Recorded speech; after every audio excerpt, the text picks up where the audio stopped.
Welcome to How to Build a Rose-Colored Planet, a podcast about the values that shape the human experience. Together we look beyond what divides us to find meaningful ways to build bridges and restore kinship, care, and trust. We don't just exist on this planet.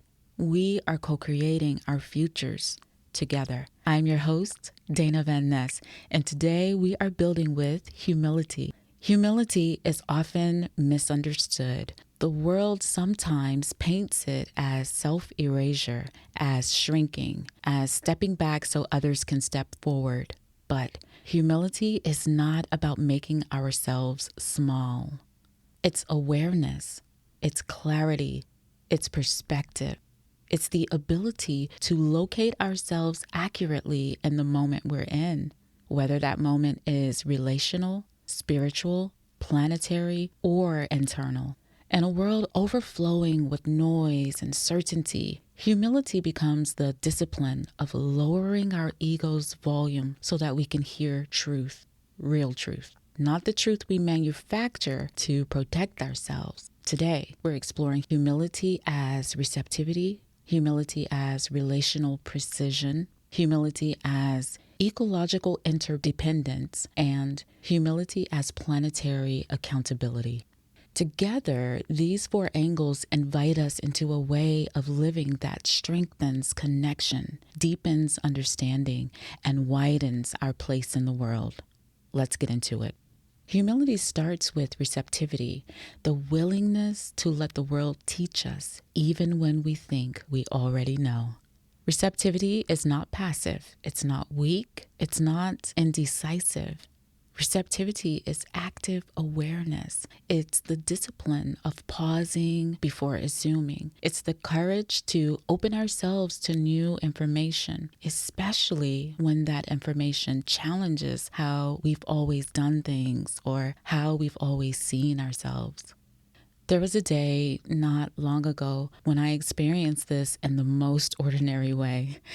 It was a rushed morning, one of those mornings where the clock seems to sprint and your mind is 5 steps ahead of your body. And my son asked me a question about something simple, something I had answered before, something I thought was settled. So I did what many adults do. I answered quickly, confidently, and basically on autopilot.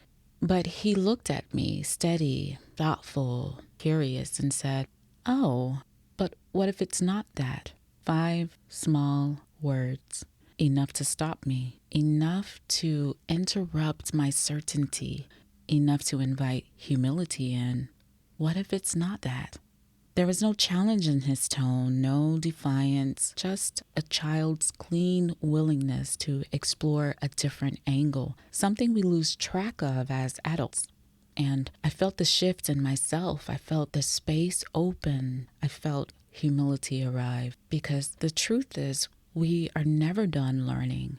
Life is always offering new data. Children, strangers, difficulty, nature, silence. They are all teachers if we allow them to be. Receptivity doesn't require that we know less. It requires that we stay open enough to learn more. Humility in this first sense is about being permeable, porous, teachable. It invites us to release the grip of expertise just long enough for wisdom to land. Humility asks us to loosen certainty, to expand perspective, to acknowledge the possibility that reality is always bigger than our lens of it. And that is the first layer of humility, not shrinking, but opening. Let's shift into the relational world, a world where humility becomes both powerful and deeply practical. Humility in relationships isn't niceness. It isn't self-sacrifice. It isn't letting things slide to keep the peace. Humility in relationships is precision. It is the discipline of checking our assumptions. It is the skill of slowing the story our minds create long enough to see the truth underneath. It is the courage to say, I may not have seen the full picture. And we all carry stories shaped by our history, our wounds, our patterns, our survival instincts. So in relationships, we often react not to what's happening, but to what it reminds us of.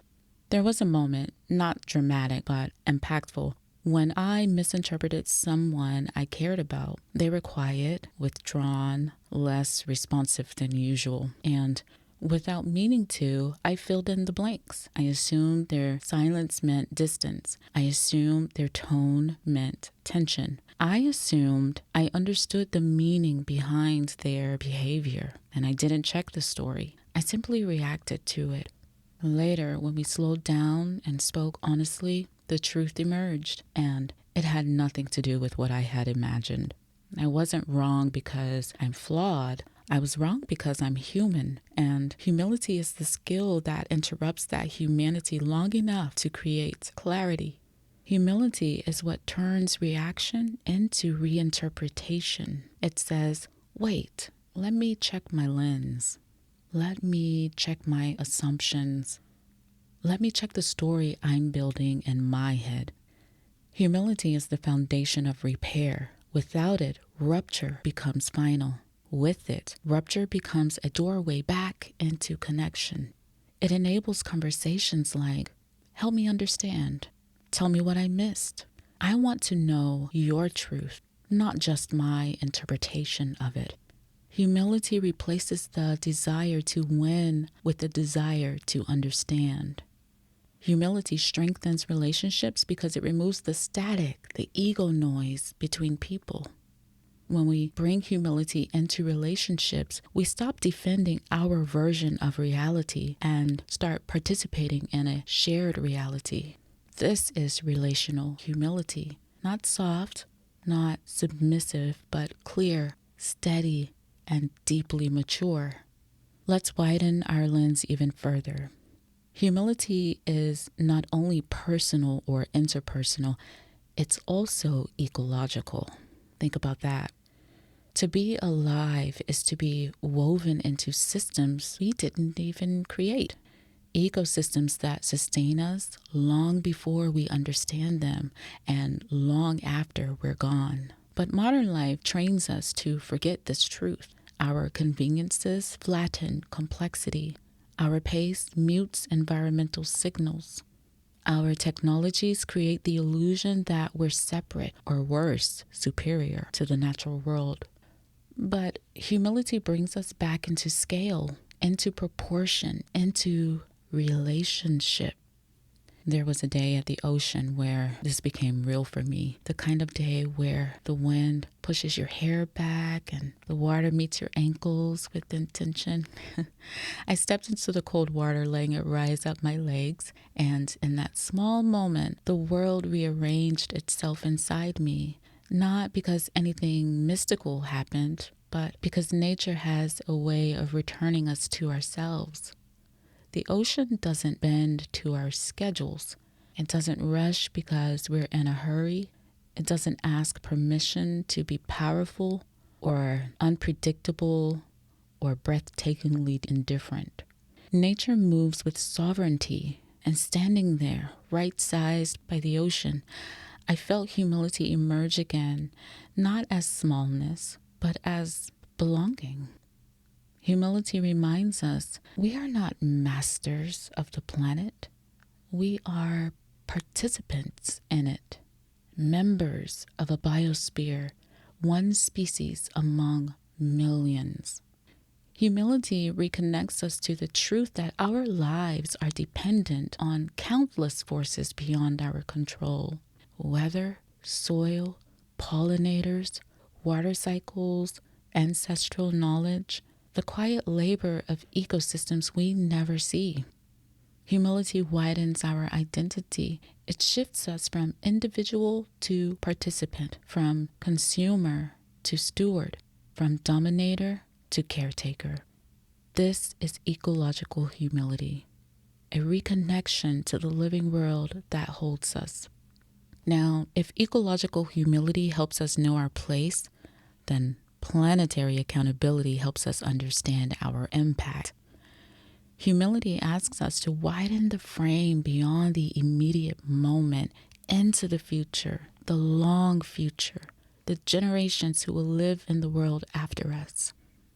Modern life is built on convenience, on speed, on consumption without visibility. So much of what we use or discard passes through our hands without any awareness of its origin or its consequence. But humility slows us down enough to ask powerful questions. What gives me the right to take this much? How do I return what I consume? How do I reduce my noise footprint? Not just my carbon footprint, my pace, my consumption, my unchecked habits. How do I reduce the noise of my demands? There was a moment, a quiet moment, when I realized how easy it is to take without noticing. We reach for something at the store, we scroll, we order, we discard, we drive. We move through the world with layers of labor and land hidden behind every decision. Humility brings the hidden into view. It shows us the invisible chain of contributions that allow our lives to function. The farmer, the factory worker, the migrant laborer, the delivery driver, the ecosystem, the land, the water, the trees that became the box, the soil that grew the food, the people who packed it. Humility doesn't shame us. It simply expands our awareness. It calls us into stewardship, into responsibility, and to planetary maturity. Humility says, my life has an impact. Let me choose that impact with intention. Humility reawakens our role as ancestors, not just descendants. It's a devotion to the future shaped by the understanding that what we consume, how we move, and how we care or fail to care will echo beyond our lifetimes. This is planetary humility, and it is essential to building a rose-colored planet. To deepen our practice, I invite you to sit with this question and then take it to your dinner table or on a coffee date. Ask your friends, neighbors, dear ones, where is humility asking me to listen more closely? To myself, to others, or to the planet? And let's let that question move with us into our conversations, our decisions, our moments of reaction, our moments of consumption, our moments of pace. Let it soften our certainty, sharpen our awareness, and expand our sense of connection. And I'll leave you with this final thought. Our planet holds each of our footprints and spins to our heartbeats. Let's be good to it and to each other.